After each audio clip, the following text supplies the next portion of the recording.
मला असं वाटतं याची राज्य सरकारने गंभीरपणे दखल घ्यावी आणि आम्ही दखल घेतली तर तुम्ही बोलणार की आम्ही लॉ अँड ऑर्डर काहीतरी गडबड करतो. मला असं वाटतं की राज्य सरकारनेच आता त्यांना ट्रेनिंग देण्याचा निर्णय घेतलेला आहे. प्रताप सरनाईक साहेब परिवहन मंत्री आहेत आपले, त्यांनी या विषयावरती निर्णय घेतलेला आहे आणि त्याप्रमाणे त्यांनी आता त्यांना मुदतवाढी दिलेली आहे. मुदतवाढ जर तुम्ही दिलेली असाल तर आता त्याप्रमाणे त्यांनी जर त्याची अंमलबजावणी नाही केली त्याच्यावर ऍक्शन व्हायला आवश्यक आहे. त्याप्रमाणे ऍक्शन काय घेणार ते आम्ही आता पाहतोय.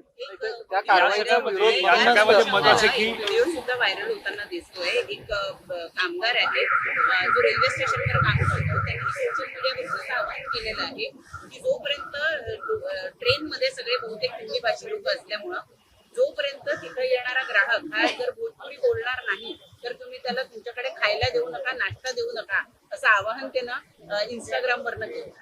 मला असं वाटतं की आता ह्या बाबतीमध्ये राज्य सरकारने गंभीर दखल घेण्याची गरज आहे आणि आता रेल्वे असल्यामुळे ते केंद्र सरकारने पाहायला पाहिजे की आता हे केवळ महाराष्ट्रापुरतं किंवा मुंबईपर्यंत हा विषय मर्यादित नाही राहणार, हा इतर राज्यांमध्ये पण पसरणारा विषय आहे. म्हणजे एक प्रकारे ही जी बुजोरी आहे, दादागिरी आहे, याच्यावरती राज्य सरकारने गंभीरपणे दखल घेतली पाहिजे.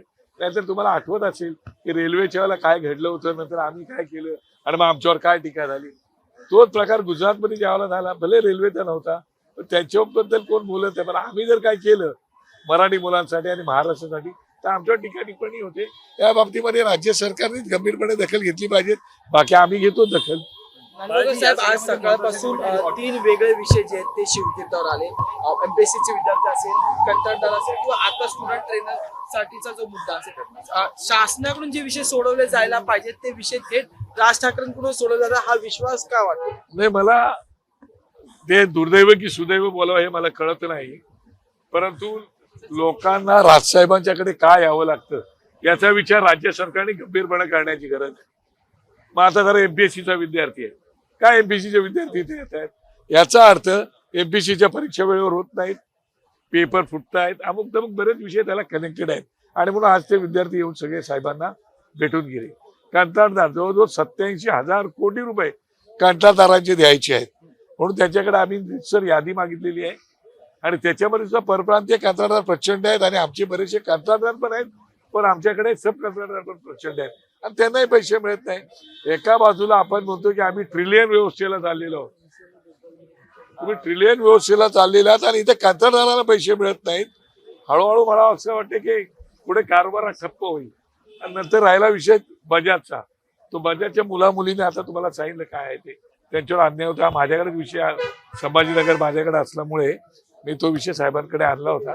साहेबांनी त्याच्यामध्ये आता गंभीरपणे दखल घेतलेली आहे. या सगळ्याच विषयाची साहेबांनी गंभीरपणे दखल घेतलेली आहे, मग तो कंत्राटदाराचा असो, एमपीसीचा असो किंवा माझ्या बजाजच्या मुलामुलींचा असो.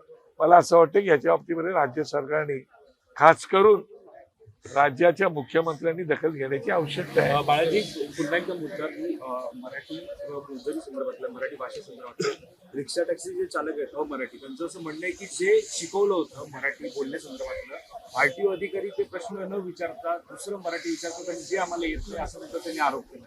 हे मला असं वाटतं की बघा, तुम्हाला मराठी शिकायचं बोलायचं, आता मी उत्तर प्रदेश गेलो मला हिंदीच बोलायला लागेल, मी कर्नाटकला गेलो मला कानडी बोलायला लागेल. त्यामुळे तुम्ही ज्या राज्यात जाता त्या राज्याचा तुम्हाला अभ्यास करायला पाहिजे. या राज्यामध्ये येणारे जे अधिकारी आहेत ते अधिकारी सुद्धा ज्यावेळेला इतर राज्यातून येतात ते आले तर पहिली इथली भाषा शिकतात. तुमची जे रोजीरोटी इथे आहे त्या रोजीरोटीमध्ये तुम्हाला 2 पैसे मिळवायचे असतील, तुम्हाला या भाषेची एकत्रपणे त्या भाषा आत्मसात करायला नाही पाहिजे, तुम्हाला ती भाषा आत्मसात करायला पाहिजे. इथल्या मराठी मास्तीशी मिसळलं पाहिजे, इथल्या लोकांवर मिसळलं पाहिजे, तरच काहीतरी होईल ना. आणि त्याच्यानंतर तुम्ही जर दादागिरी करणार असेल तर मग तुम्हाला माहिती आहे आम्ही हात जोडून विनंती करतो, नंतर मग हात सोडून. आणि मला वाटतं की पोलिसांनी त्याची दखल घ्यायला पाहिजे. आणि तुम्ही सांगाल तसं थोडं लागू, इतर भाषिक पण इथे राहतात ना, पण उत्तर प्रदेश, युपी, बिहार इकडून आलेली लोकांचीच का मुजोरी. साहेब नेहमी बोलतात ना, हे मतदारसंघ बनवत आहे.